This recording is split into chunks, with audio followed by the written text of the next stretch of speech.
Muy bien, hermanos, nuevamente, buenos días para todos. Hermanos, vamos a estar iniciando una serie de sermones expositivos de la segunda carta de Timoteo, y el título que tiene el primer sermón es Palabras de amor para un hijo, entre paréntesis puse hermano en la fe. Repito, palabras de amor para un hijo, hermano en la fe. Y estaremos desarrollando el título de este sermón basados en el capítulo 1 de la segunda epístola a Timoteo, versículo 1 hasta el versículo 5, que fue el texto que leyó nuestro hermano para iniciar el sermón, el culto. Leamos la palabra del Señor, segunda de Timoteo, capítulo 1, versículo 1 al 5. Dice así la gloriosa y toda suficiente palabra de Dios. Pablo, apóstol de Jesucristo por la voluntad de Dios, según la promesa de la vida que es en Cristo Jesús, a Timoteo, amado hijo, gracia, misericordia y paz de Dios Padre y de Jesucristo nuestro Señor. Doy gracias a Dios, al cual sirvo desde mis mayores con limpia conciencia, de que sin cesar me acuerdo de ti en mis oraciones noche y día, deseando verte, al acordarme de tus lágrimas, para llenarme de gozo, trayendo a la memoria la fe no fingida que hay en ti, la cual habitó primero en tu abuela Loida y en tu madre Eunice, y estoy seguro que en ti también. Amén. A lo largo de mis años como creyente, he aprendido, mis hermanos, que la forma más evidente en la que el Señor bendice a su iglesia es a través de la forma en la que Él determinó comunicarse con nosotros, es decir, a través de su palabra. Pero yo también encuentro, mis hermanos, con que la predicación expositiva es una herramienta muy útil para que la iglesia sea bendecida por la predicación de la palabra. Me explico.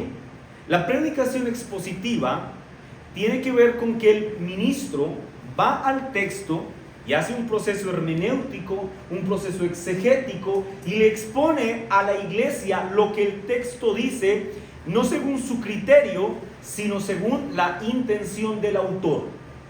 El ministro debe pararse al frente y decir: hermanos, esto es lo que Dios dice, no lo que yo pienso, es lo que Dios dice. Ahora, la predicación expositiva entonces tiene que ver con ese proceso, pero además vincula la sistematización de la predicación. Es decir, uno inicia un texto como el que estamos leyendo hoy, segunda de Timoteo, capítulo 1, versículo 1 al 5. En un programa de predicación expositiva, ¿qué se espera que se predique a los 8 días? Pues el versículo 6, 7, 8, 9, 10. ¿Y después cuál se debería predicar? El 11, el 12, y así sucesivamente, hasta que se abarque la totalidad del texto. Por eso digo, pues, mis hermanos, que la predicación expositiva es una herramienta muy notable con la que el Señor bendice a la iglesia para que la iglesia pueda entender el consejo de las Sagradas Escrituras. Pues de alguna manera la predicación expositiva, vamos a utilizar esta expresión, obliga al ministro a tener que predicar el consejo completo de Dios. Hay textos, mis hermanos, en las Escrituras que, de no ser por la predicación expositiva, uno no se animaría a predicar. Por ejemplo, ¿recuerdan en la predicación de la carta a los Romanos? Una lista de saludos, y salúdame a este, a este, a este, a este, a este, a este, a este, a este. Bueno, este texto tiene ciertas dificultades para predicarse. Probablemente un ministro que no haga uso de la predicación expositiva prefiera predicar a otro que le implique menos dificultades a la hora de hacer un proceso de estudio para preparar un sermón. Repito, por eso creemos que la predicación expositiva, mis hermanos, es una gran bendición para la iglesia local. Ahora, ¿y por qué hago este comentario para introducir el sermón? Esencialmente, mis hermanos, porque quiero que en nuestros corazones, a partir de este momento que escuchan estas palabras, como iglesia exaltemos a Dios al concedernos estudiar libro a libro en esta iglesia local. Demos gracias al Señor que nos ha permitido sentarnos semana a semana a escuchar la bendita palabra de Dios, texto a texto, versículo a versículo. Es justamente lo que vamos a hacer el día de hoy. Hoy, después de varios años o meses predicando otros libros, vamos a iniciar con una nueva serie de predicación expositiva. En este caso vamos a predicar la segunda epístola pastoral, es decir, la segunda carta a Timoteo.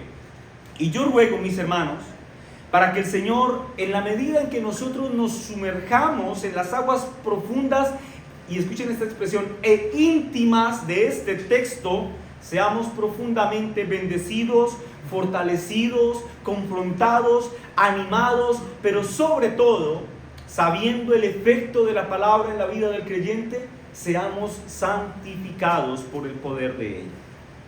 Esta segunda carta la escribe Pablo, el apóstol.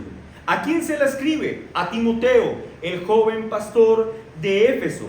Si ustedes miran la extensión de las dos cartas, primera y segunda, la primera es más extensa que la carta que vamos a estudiar de aquí en adelante. Tiene apenas 4 capítulos, segunda de Timoteo. Y el propósito principal de esta carta tiene que ver con animar a Timoteo contra las dificultades que él va a tener que enfrentar en su ministerio, pero también tiene como propósito que Timoteo nunca baje la guardia frente a las falsas doctrinas. Timoteo, al leer esta carta tienes que animarte. Al leer esta carta debes recordar que los falsos maestros están a la orden del día.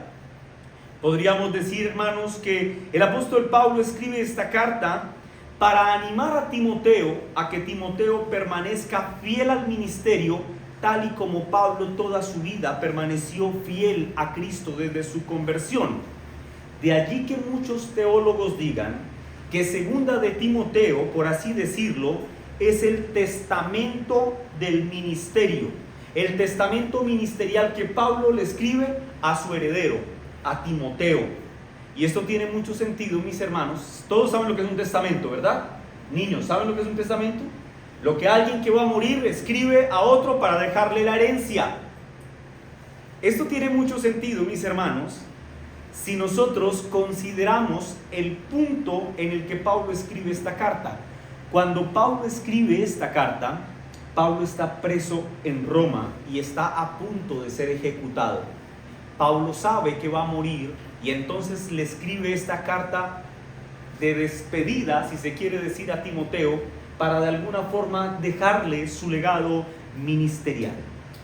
Ahora bien, ya voy a hablar un poco de las condiciones de Pablo. Pero antes de eso quiero que consideremos lo siguiente. Entre la primera carta y la segunda carta a Timoteo, nosotros encontramos muchas similitudes, muchísimas. Por ejemplo, si ustedes leen el versículo 1 y 2 de primera de Timoteo y 1 y 2 de segunda de Timoteo, básicamente son casi que iguales. Los dos textos dicen casi exactamente lo mismo. En las dos cartas también, por ejemplo, el apóstol Pablo anima a Timoteo a que sea fuerte. Anima a Timoteo a que organice la vida eclesiástica de la congregación. Pablo exhorta en las dos cartas a Timoteo a que esté alerta contra los falsos maestros. Y sin embargo, aunque haya tantas similitudes, nadie podría decir, después de leer detenidamente las cartas, que no hay diferencias marcadas entre ellas, porque ciertamente las hay. Podríamos decir que la primera carta a Timoteo tenía un tono más general, un tono enfocado en la vida del trabajo ministerial de Timoteo. Por ejemplo, recuerden que en la primera carta, Pablo le dice a Timoteo: mira, las mujeres en la iglesia deben portarse así, los hombres en la iglesia deben portarse así, los ministros deben tener estas y estas características, pastores, luego los diáconos. Luego dice: mira, las viudas en la iglesia deben ser tratadas así. ¿Recuerdan eso? Son aspectos generales y extremadamente importantes de la vida ministerial de una iglesia. Por eso repito, el tono en la primera epístola es más general. Sin embargo, en la segunda carta el tono cambia y pasamos de un tono general, aunque ciertamente va a decir aspectos generales para la iglesia. Aquí el tono en esta segunda epístola se va a tornar más personal. Permítame un segundo. O si se prefiere, el tono va a ser más íntimo.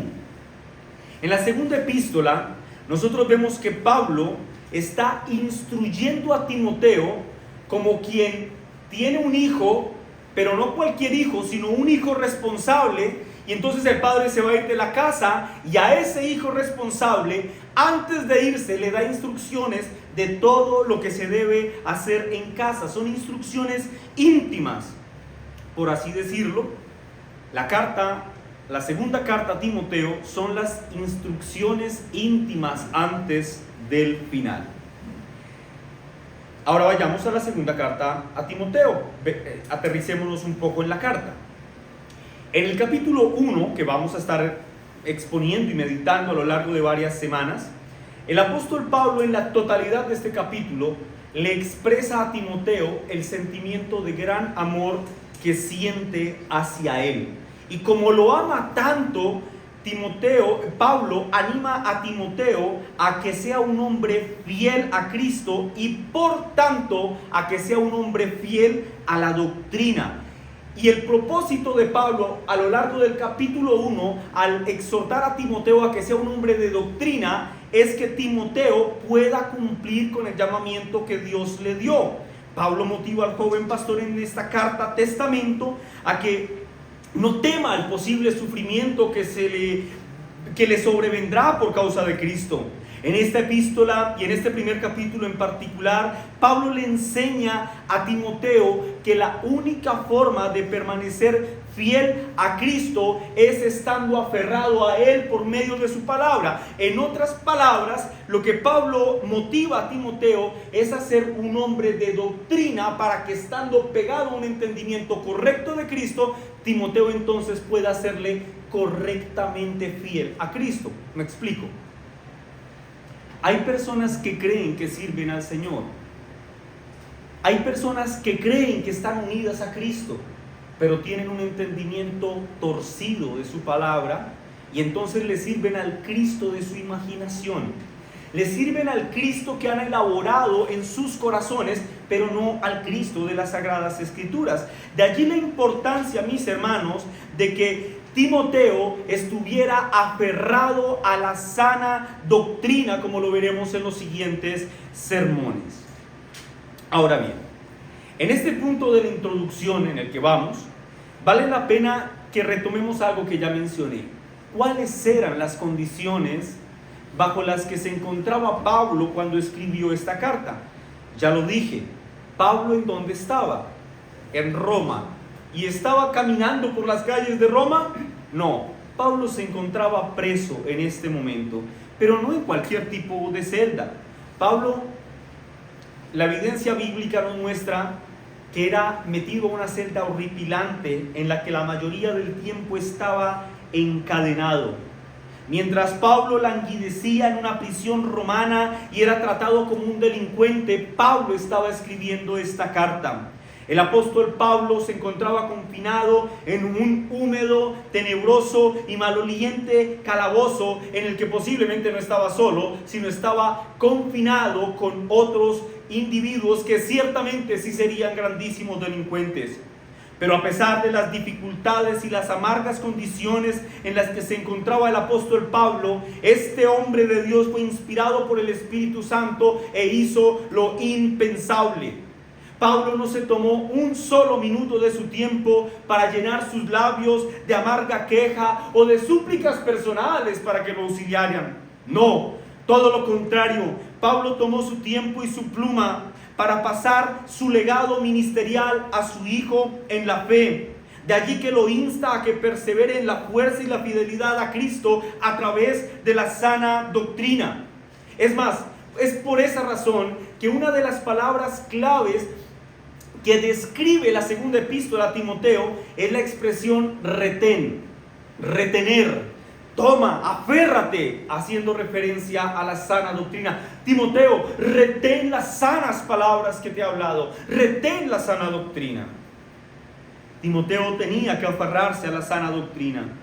Él tenía que guardar el buen depósito del Espíritu Santo que moraba en ellos. Él tenía que con diligencia presentarse a Dios aprobado como obrero que no tiene de qué avergonzarse. En síntesis, mis hermanos, lo que quiero señalar es que las palabras de ánimo que Pablo daba al joven pastor Timoteo nunca estuvieron condicionadas por sus atroces circunstancias. Pablo estaba pasándola muy mal, pero sus palabras, sus escritos, no se vieron condicionados por sus circunstancias. Pero ahora escuchen esto: sus palabras tampoco estuvieron vinculadas o condicionadas por el estado de ánimo de su receptor. Pablo no tenía interés en cómo estaba pasándola él. Él quería escribir lo que de Dios tenía que escribir. Pero lo que escribió tampoco lo escribió pensando en: ¿y será que a él le va a gustar lo que le estoy escribiendo? ¿Y qué tal que se ponga bravo? ¿Y qué tal que no le guste? No. Hermanos amados, y ya voy a explicar por qué. Toda exhortación que tenga como propósito que un creyente cobre ánimo debe fundamentarse en el único lugar del cual los creyentes podemos cobrar ánimo: de la bendita palabra de Dios. Tú, creyente, escúchame. Si tú has puesto tu confianza en Cristo, debes cobrar ánimo a través de un conocimiento honesto y profundo de las Sagradas Escrituras. El consejero de confianza del creyente no puede ser uno de estos motivadores y charlatanes que inundan las redes sociales dándote mensajes de superación personal.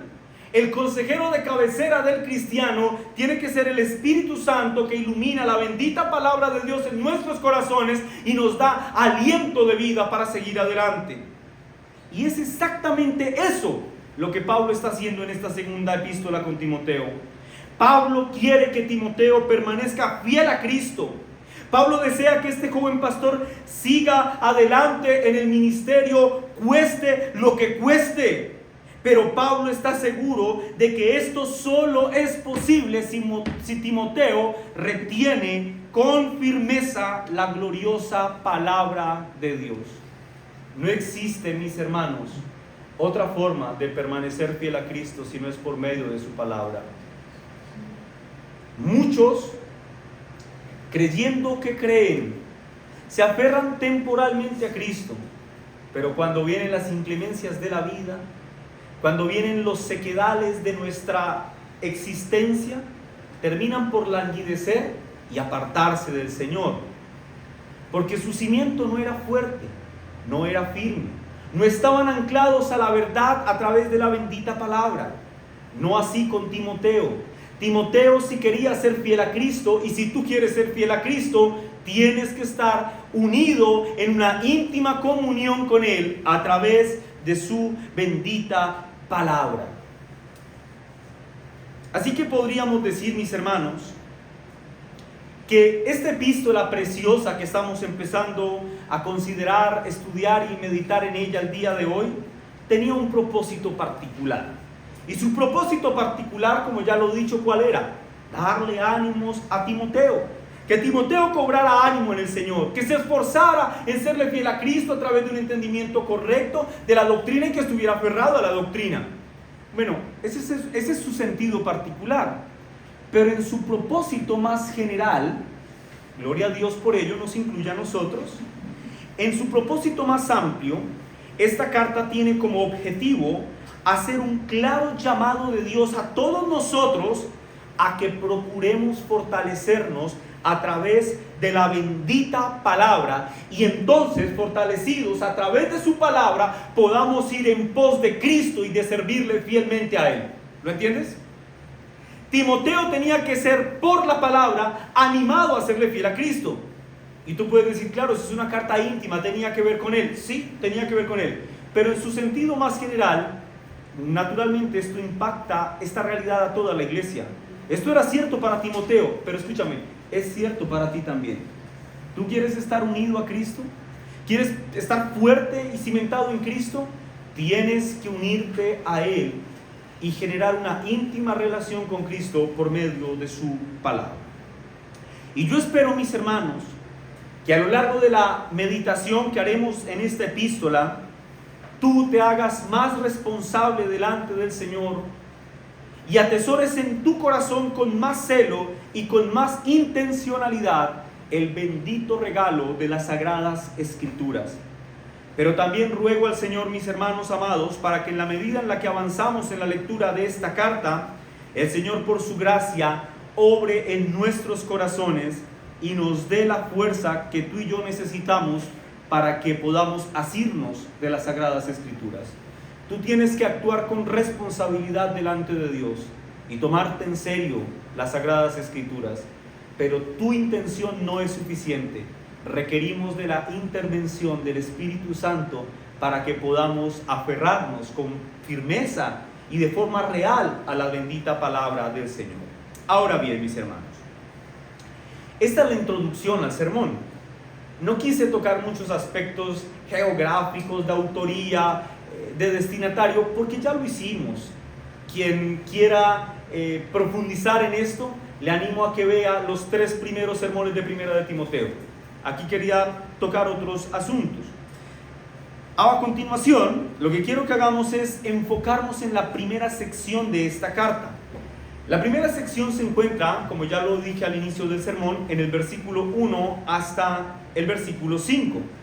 Y en esta sección, el apóstol Pablo introduce la epístola entregándole a su hijo un regalo precioso.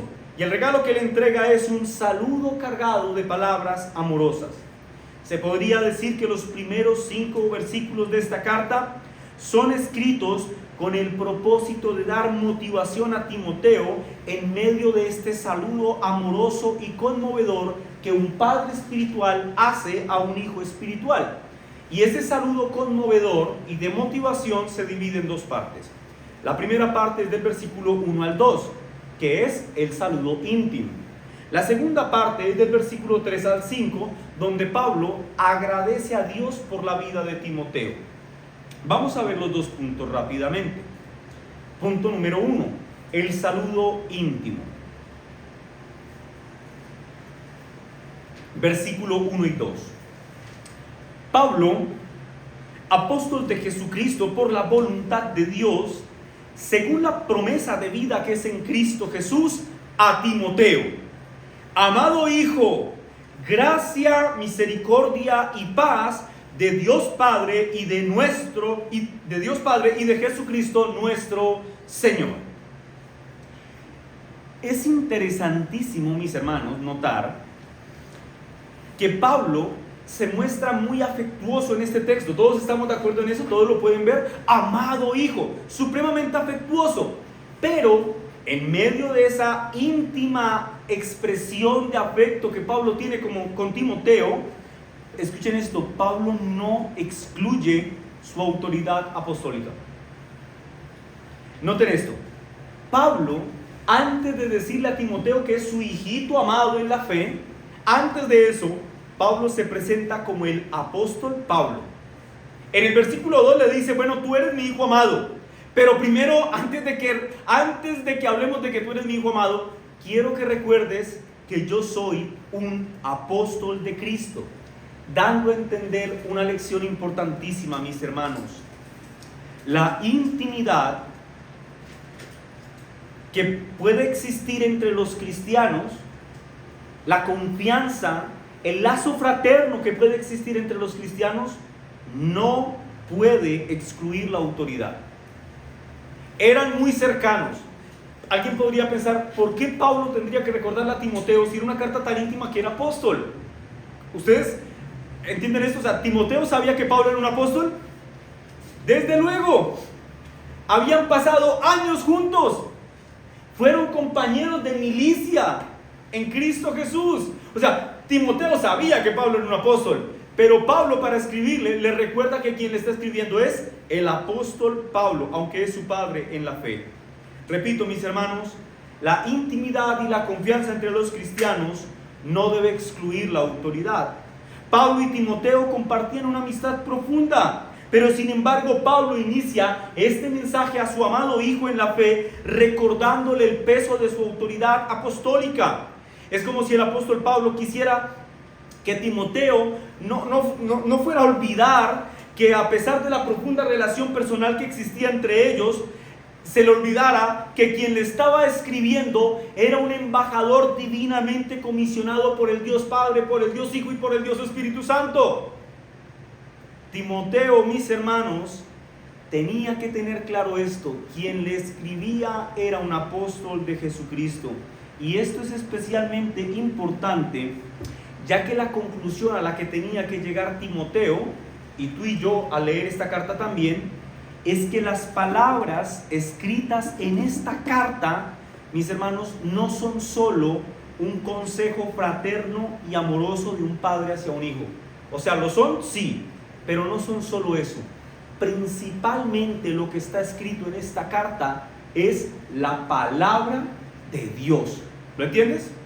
Porque quien la escribe es un apóstol divinamente comisionado por el Dios Trino, que ha revelado su palabra, inspirando a este hombre por medio del Espíritu Santo para que escriba lo que el Dios Trino quisiera que se escribiera. Timoteo, mis hermanos, al leer esta carta, y tú y yo debemos tener en nuestra mente que no estamos leyendo una carta de motivación personal o de consejos simplemente. Estamos leyendo la bendita palabra autoritativa de Dios.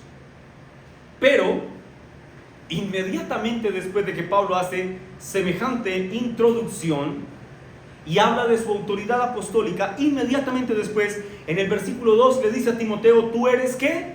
Mi amado hijo. Esta expresión, hermanos, que es bella en sí misma, nos permite ser libres de los extremos. Noten, Pablo se presenta como un apóstol.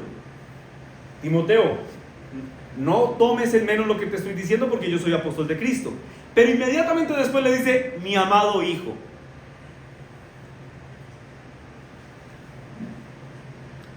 Si bien, mis hermanos, la intimidad fraternal no puede excluir la autoridad, tampoco la autoridad puede excluir la intimidad fraternal. ¿Me hago entender? Pablo era el apóstol, sí, pero al mismo tiempo era el padre espiritual de Timoteo. Era un padre amoroso, pero también era el gran apóstol Pablo. Podríamos decir, mis hermanos, podríamos resumir este pensamiento así: el apóstol Pablo habló con autoridad apostólica a su amado hijo en la fe. Ahora, lo que sigue a continuación es extraordinario, mis hermanos. Pablo, a ese hijo que ama tanto, después de presentarse como apóstol y como padre, Pablo le dice algo espectacular. Pablo le dice: amado hijo, gracia, misericordia y paz de Dios Padre y de Jesucristo nuestro Señor. Wow. Estas palabras, gracia, misericordia y paz, mis hermanos, no son palabras puestas allí por ponerse, o Pablo saludando puso lo primero que se le atravesó por la cabeza. Estas palabras son sumamente intencionales, pues son la expresión del deseo genuino que había en el corazón de Pablo para que Dios diera bendición a este joven predicador de Éfeso. Cuando Timoteo leyera estas expresiones, tenía que sentirse motivado, porque un apóstol de Cristo deseaba que Timoteo fuera rodeado de gracia, de misericordia y de paz. Pablo anhela que la gracia de Dios esté con Timoteo, haciendo referencia a ese perdón inmerecido de pecados que recibimos de Dios y de esa obra transformadora que nos pasa de muerte espiritual a vida espiritual en Cristo Jesús.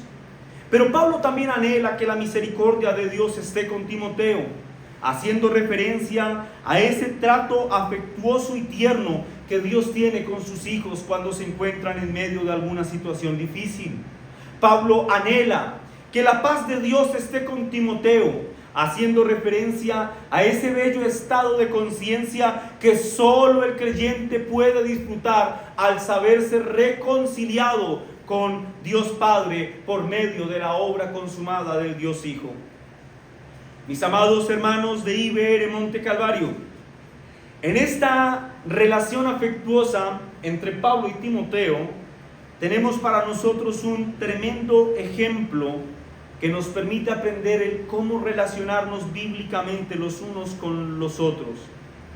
Si tú en verdad quisieras motivar a un hermano que se encuentra pasando por una situación difícil, deberíamos, como Pablo, mis hermanos, hacerle saber a ese hermano que tenemos una preocupación genuina, profunda y amorosa por él, y que nuestro anhelo es que la gracia, la paz y la misericordia de Dios, todas estas bendiciones espirituales, abunden en la vida de ese hermano. Nuestras súplicas al Señor por un hermano que está pasando por una situación difícil, mis hermanos, no debe ser porque, no sé, el dolor de cabeza que tiene se le quite. Sí, desde luego queremos que su aflicción física cese, pero la prioridad de nuestras súplicas por un hermano en aflicción deben ser que todas estas gracias y dones espirituales abunden de manera sobreabundante en él. Un hermano que se acerca a nosotros con una genuina necesidad debe saber que puede contar con nuestras oraciones cuando esté pasando por un momento de aflicción. Y ese es el primer punto, el saludo fraterno. Vayamos al segundo punto, mis hermanos, versículo 3 al 5.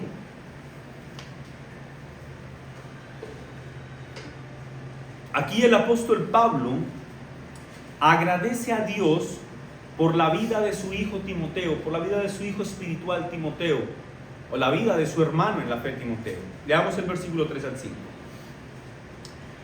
Doy gracias a Dios, al cual sirvo desde mis mayores con limpia conciencia, de que sin cesar me acuerdo de ti en mis oraciones noche y día, deseando verte al acordarme de tus lágrimas, para llenarme de gozo, trayendo a la memoria la fe no fingida que hay en ti, la cual habitó primero en tu abuela Loída y en tu madre Eunice, y estoy seguro que en ti también. Esencialmente, lo que Pablo ha dicho en estos 3 versículos es que él está muy agradecido con Dios por la vida de Timoteo.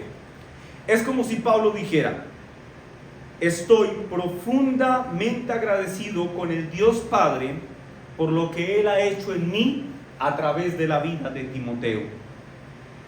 Hermanos,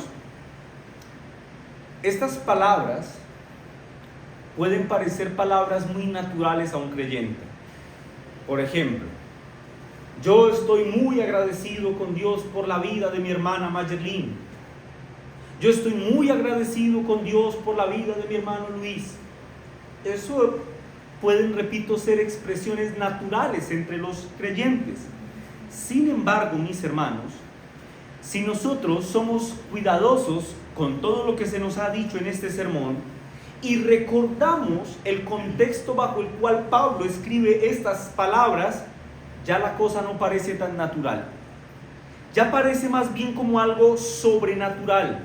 Que Pablo, en medio de sus condiciones de encarcelamiento, de tortura física y mental, escriba que está muy agradecido con Dios por su hijo en la fe Timoteo, mis hermanos, no son cosas naturales.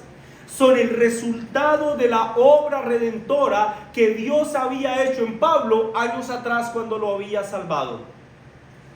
Lo que quiero señalar es esto: solo un creyente, mis hermanos, aún en medio de las situaciones más difíciles, tiene razones suficientes para agradecerle a Dios.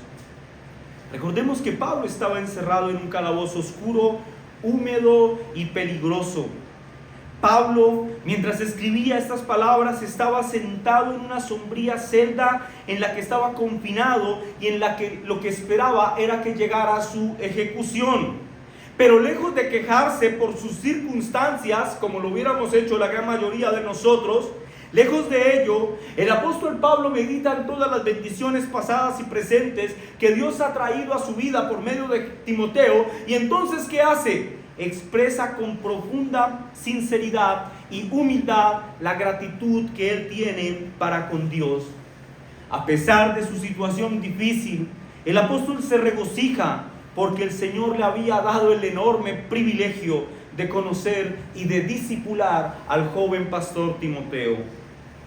En medio de estas palabras de gratitud preciosas que vemos que Pablo dirige a Dios, él dice algo precioso. Dice, al cual, refiriéndose a Dios, dice, al cual sirvo desde mis mayores con limpia conciencia. Es probable que Pablo aquí hubiese pensado en sus padres biológicos, pero lo más seguro es que estuviese pensando en sus antepasados, por ejemplo, en Abraham, Isaac y Jacob.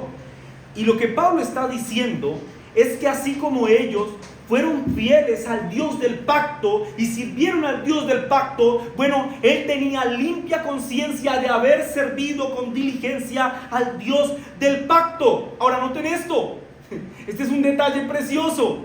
Pablo está afirmando que lo que él está diciendo no es el establecimiento de una nueva religión. Pablo no estaba fundando una nueva religión, mis hermanos. Pablo, a juicio de muchos mercaderes de la fe de nuestros días, sería un fracasado, porque no tenía una revelación fresca, no tenía una nueva revelación mística. No, Pablo dice, yo nada de estas cosas. Yo tengo limpia conciencia de que mi fe es como la de mis antepasados. Soy fiel al Dios del pacto. Pablo no tenía revelaciones frescas ni susurros al oído. Pablo habló inspirado por el Espíritu Santo y afirmó que servía con limpia conciencia al Dios de Abraham, al Dios de Isaac y al Dios de Jacob. Pero luego agrega, dice, después de decir que su conciencia está limpia, que él no está fundando ninguna nueva religión, después agrega esto. Dice, de que sin cesar, Timoteo, me acuerdo de ti en mis oraciones noche y día. Timoteo, cada vez que oro, yo te tengo en mi mente. Y luego dice algo espectacular en el versículo 4. ¿Qué dice? Deseando verte. No pierdan eso de vista, hermanos. Pablo deseaba ver a Timoteo. Y luego explica el por qué quiere verlo. Y da dos razones. Dice, al acordarme de tus lágrimas. Es decir, yo quiero verte porque me acuerdo cuando lloraste. Yo me acuerdo que un día te pegaste una llorada y por esa llorada yo quiero verte. Dice, para llenarme de gozo. Esa es la primera razón. Luego dice, trayendo a la memoria, es decir, también me acordé de que, y por eso quiero verte, me acordé de la fe no fingida que hay en ti, la cual habitó primero en tu abuela Loída y en tu madre Eunice, y estoy seguro que en ti también. Podemos decir, mis hermanos, que Pablo en este texto de gratitud a Dios expresa un anhelo ardiente en su corazón. ¿Cuál era el anhelo de Pablo? Ver a Timoteo. Y explica dos razones por las que él quería verlo. En primer lugar, Pablo quiere ver a Timoteo por lo que podríamos definir como una motivación interna o una motivación íntima. Él le dice, quiero verte al acordarme de tus lágrimas. Esta expresión también puede traducirse como al traer a mi memoria, en este momento, al traer a mi memoria el recuerdo de tu dolor. Y lo más probable, mis hermanos, esto es sumamente conmovedor, es que cuando Pablo escribió estas palabras, Pablo estaba recordando el último momento en el que se vio con Timoteo. Y Pablo probablemente escribe esto porque Timoteo, cuando se despide de él, lloró amargamente porque sabía que era la última vez que lo vería con vida. Timoteo, en esta despedida, llora de dolor. Y por medio de este llanto, Timoteo demuestra que su afecto hacia Pablo no era un afecto fingido. Demuestra cuán sincera y cuán genuina era su dedicación al apóstol. Por medio de su llanto, Timoteo demostraba cuán tierno y cordial era el afecto que tenía hacia su padre espiritual. Pero también demuestra cuán punzante y cuán profunda era la tristeza que le causaba el saber que se tendrían que separar. Especialmente si consideramos las circunstancias adversas que vivían por aquella época. Pues recuerden, este era un tiempo de persecución. Tiempo después de que Pablo y Timoteo se separan, Pablo es encarcelado y llevado a Roma.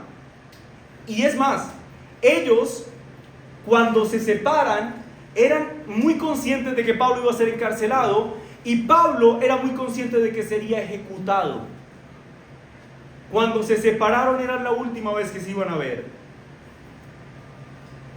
Y lo que Pablo está diciendo en este texto es que él desea verlo porque se acuerda de sus lágrimas y ese dolor mezclado con ese amor que él vio en Timoteo en aquella despedida hace que se despierte en Pablo, en el corazón de Pablo, un fuerte anhelo de volverle a ver. Les digo, esto es muy conmovedor. Esa es la primera razón. Luego hay una segunda razón por la que él quiere verlo, y es porque Pablo, aquí tal vez podemos decir que tiene una motivación externa o visible. Esto está en el versículo 5, lean conmigo, la motivación externa dice: trayendo a la memoria la fe no fingida que hay en ti. Esta expresión, fe no fingida, puede traducirse al español correctamente como sin hipocresías. En otras palabras dice: yo me acuerdo que tú no eres un hipócrita, sino que tú eres un hermano en la fe, y por eso quiero verte. Y agrega que esa fe sin hipocresías habitó primero en la abuela, que se llamaba Loida, y en su madre Eunice, y afirma nuevamente: y estoy seguro que en ti también. Pablo anhelaba ver a Timoteo porque sabía que en Timoteo él tenía a un verdadero hijo en la fe. Pablo anhelaba ver a Timoteo porque sabía que Timoteo era un verdadero hermano en la fe. Lo que Pablo está afirmando es que la fe de Timoteo era genuina, era una fe sin hipocresías, estaba libre de mentiras, de pretensiones y de engaños arribistas por figurar. No, él dice: este sí es un hermano en la fe, por eso anhelo verlo. Pero ahora noten algo muy interesante que pasa aquí.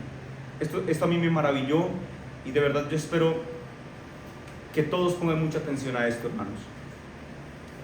Pablo, después de decir que Timoteo es un verdadero hermano y que por eso anhela verlo, inmediatamente después de eso vincula la fe de Pablo con la de dos personas más, con la de su abuela Loida y con la de su madre Eunice.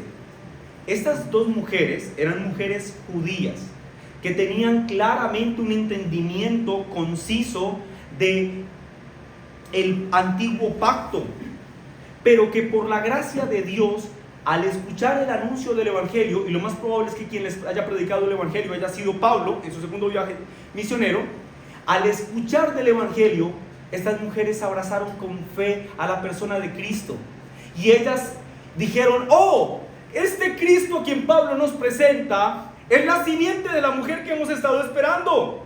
Él es el rey que vendría. Él es el rey triunfante por quien hemos esperado durante siglos. Ellas reconocieron en Cristo Jesús el cumplimiento de todas las promesas del antiguo pacto, y entonces aceptaron, ustedes me entienden la expresión aceptar, no como un aceptacionismo, sino que aceptaron una recepción por gracia a la persona de Cristo como su Mesías. Ellas lo vieron como su Salvador, como el Señor de ellas. Ellas entendieron que en Jesucristo se estaban cumpliendo absolutamente todas las promesas del antiguo pacto, porque Él era el Mesías anunciado. Pablo, noten, y como lo veremos en otros sermones, estaba convencido de que estas dos mujeres eran realmente dos hermanas en la fe. Pablo sabía que la fe de ellas era una fe sin hipocresías, era una fe genuina, sincera. Y de una forma asombrosa, Pablo vincula la fe de estas dos preciosas hermanas en la fe con la fe de Timoteo. Hermanos, esto es sumamente esperanzador para los papás que estamos criando hijitos. Pablo, escuchen hermanos, Pablo vincula la fe de la abuela y de la mamá con la conversión del hijo. Hermanos, esto es sumamente importante. En otras palabras, lo que quiero señalar es esto: Pablo está seguro de que el testimonio de la abuela y el testimonio de piedad que le dieron la madre a Timoteo, el testimonio de estas dos mujeres, tuvo un grandísimo impacto en la conversión de Timoteo. En un sentido, lo que quiero señalar es esto: Timoteo se había vuelto creyente por causa del testimonio de su madre y de su abuela. Ojo, no estoy diciendo que ellas lo salvaron, pero sí estoy diciendo que el testimonio de la abuela y de la mamá fue la herramienta que Dios utilizó para traer en arrepentimiento y fe a Timoteo. ¿Lo entienden? Qué impresionante esto, mis hermanos. En el capítulo 3 de esta misma carta, segunda de Timoteo 3, versículo 15, el apóstol escribe, hablando de Loida y de Eunice, y cómo por medio de ellas Timoteo, desde la niñez, había sabido las sagradas escrituras, las cuales te pueden hacer sabio para la salvación por la fe que es en Cristo Jesús. Estas mujeres instruyeron con diligencia a su hijo en la palabra de Dios. Su hijo y su nieto conocían del Señor. ¿Por quién? ¿Por el pastor? Hermanos, ¿qué labor tan asombrosa tenemos los padres en la crianza de nuestros hijos? ¿Qué labor tan maravillosa tenemos? La de llevar a nuestros hijos a Cristo. ¿Entienden lo que esto significa? Pablo está elogiando a estas dos preciosas mujeres por la inmensa influencia que ellas tuvieron en el bienestar espiritual de su hijo en la fe de Timoteo. La fe de ellas no era fingida, y Pablo está seguro que esa genuinidad de estas mujeres tuvo un grandísimo impacto y una grandísima repercusión en la conversión de Timoteo. Repito, ellas no lo salvaron, pero la fidelidad de ellas a Cristo fue la herramienta que Dios utilizó para traer a Timoteo en arrepentimiento y fe. ¿Cuánta responsabilidad tenemos los padres en la crianza de nuestros hijos? Si ustedes lo piensan bien, piensen en grandes hombres destacados a lo largo de la historia de la iglesia, en nombres relevantes. Piensen en varios de ellos. Todos los que se le ocurran, tráigalos a su mente. Si usted hace un análisis de cada uno de esos nombres que trajo a su mente, usted se dará cuenta que la gran mayoría de ellos venía del seno de familias piadosas, cristianas. Ojo, no estoy diciendo que siempre grandes hombres de Dios tengan que nacer en un hogar cristiano, porque hay también un montón de hombres de Dios para la gloria del Señor que nacieron en hogares más impíos que en el infierno, pues, y el Señor de allí los levantó y levantó grandes hombres de Dios. Sin embargo, la gran mayoría de los hombres de Dios que han destacado a lo largo de la historia fueron criados en un hogar en el que un padre o una madre, o los dos, eran sumamente temerosos del Señor y le dieron testimonio de piedad a sus hijos a lo largo de toda su vida. Oh, mis hermanos, los jóvenes que no tienen hijos, pero que probablemente algún día tendrán, los padres que tenemos hijos, las hermanas que ya pasaron por la etapa de criar hijos y ya tienen hijos grandes, escuchen también con atención, porque ustedes deben instruir a las más jóvenes en estos temas. Iglesia amada, que el Señor nos permita interiorizar y aplicar este principio todos los días de nuestra vida en la crianza de nuestros hijos. ¿Cuánta responsabilidad tenemos en criar a hijos en el temor del Señor? Cuando tu hijo haga pataleta, no le digas: grosero, es que no te voy a dar porque eres un grosero. Tus acciones son un pecado. Hazle saber que lo que hizo es un pecado, que lo que hizo no solamente fue una grosería, porque en efecto lo fue, sino que fue una afrenta contra el Dios Santo. Porque cuando tu hijo vulnera tu autoridad, está vulnerando, está queriendo pasar por encima de la autoridad de Dios. Quiero finalizar este sermón, mis hermanos, haciendo 3 aplicaciones del sermón. La primera es: consideremos esa afectuosa relación que existió entre Pablo y Timoteo como una forma de ejemplo para aprender a relacionarnos con otros cristianos. Quiera el Señor, mis hermanos, que por su gracia se nos permita tener una vida marcada por una fe sin hipocresías y amarnos genuinamente los unos a los otros. Quiera el Señor, iglesia amada, se nos permita, por la gracia de nuestro Señor Jesucristo, amar a nuestros hermanos y tenerlos en alta estima. Que el Señor nos permita procurar con todas las fuerzas de nuestro ser el beneficio espiritual de aquellos que nos acompañan en este peregrinaje terrenal. Esa es la primera aplicación, ver la relación entre Pablo y Timoteo como un ejemplo para relacionarnos los unos con los otros. La segunda aplicación de este sermón tiene que ver con esto, mis hermanos. Si ustedes lo ven desde un punto de vista general, el propósito de Pablo, ¿cuál era al escribir estos 5 primeros versículos? Animar a Pablo. De Pablo era animar a Timoteo. Lo que quiero que entiendan es esto. Pablo inicia una carta que hará parte del Nuevo Testamento para animar a un cristiano. El punto entonces es este. Las palabras de ánimo entre los cristianos, mis hermanos, son muy importantes. Darnos palabra de ánimo entre los creyentes es muy importante. Hermano, si otro hermano viene a ti con una necesidad, no cometas la crueldad de cerrar tus labios y no decirle lo que debes decir. Haz que tu hermano cobre ánimo. Guíalo a la palabra de Dios. Y cuando lo lleves a la palabra de Dios, guíalo a que vea a Cristo en la bendita palabra. Muéstrale a Cristo. Déjale saber que oras por Él, que te preocupas por Él, que deseas el bienestar espiritual de Él. Hablaba ayer con un hermano sobre lo que ocurrirá con nosotros en la eternidad. Y yo le decía a este hermano, solo en el cielo sabremos de cuántas cosas nos libró el Señor y nosotros ni supimos. Cuántas veces estuvimos a punto de accidentarnos y el Señor permitió que ese día el carro se varara y no tuviéramos cómo salir. En el cielo, escúchenme, sabremos el impacto de nuestras palabras en la vida de un creyente desanimado. En el cielo sabremos cuántos hermanos cobraron fuerza cuando un día le dijimos: ven, vamos a la iglesia, estoy orando por ti, deseamos que estés bien delante del Señor. Ese es el segundo punto.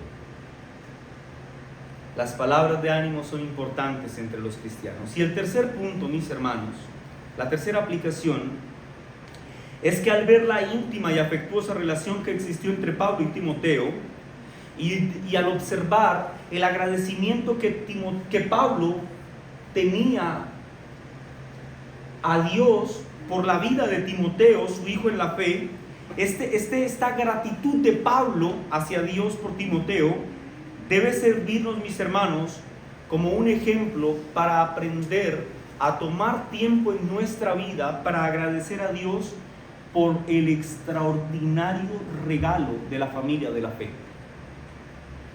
Pablo, mis hermanos, inicia su segunda epístola agradeciéndole a Dios por un hermano en la fe. La iglesia de Cristo debe agradecerle a Dios por permitirnos estar unidos a una familia espiritual. Hermanos, la familia de sangre, el vínculo sanguíneo es sumamente importante para todos nosotros. Yo lo creo así. Creo que todo el mundo ama a su familia, a su mamá, a su papá, sus hermanos, sus abuelos, etc. Pero el Señor a los creyentes no solo nos bendijo con el amor natural que nos tenemos por un vínculo sanguíneo, nos ha bendecido con el hecho de podernos amar entre creyentes aunque seamos un montón de desconocidos. Apenas si nos estamos estrechando la mano y ya nos estamos amando en sobremanera. Y como eso es una realidad, los creyentes, mis hermanos, debemos estar agradecidos por la familia de la fe. Escúchame esto. Estar unido a una iglesia local, compartir tiempo con otras personas que aman a la persona que tú más amas, que es Cristo, sentirte en paz en medio de la congregación, disfrutar de la predicación del sermón, disfrutar de cantar himnos al Señor, es un regalo extraordinario. Esto no es natural.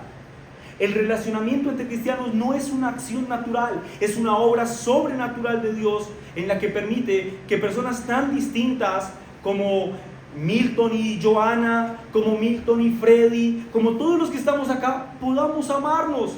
¿Por qué podemos hacerlo? Porque el Señor nos ha dado este regalo precioso. Él nos ha bendecido con una familia en la fe. Y nosotros, mis hermanos, debemos aprender a agradecer al Señor por este vínculo precioso que nos permite tener, escúchenme mis hermanos, no lo digo solo por esta iglesia local, y estoy convencido de que esto aplica a nuestra iglesia local, tiene que ser así, pero lo digo en general por cada iglesia local en la que se predica el nombre de Cristo fielmente. Tener una iglesia local, mis hermanos, es un regalo extraordinario. Extraordinario. Es un regalo inmenso. El cristianismo, mis hermanos, no es una religión de independientes. El cristianismo, mis hermanos, es la religión de un cuerpo unido entre sí y unido a su cabeza, que es Cristo. Amén. Vamos a orar.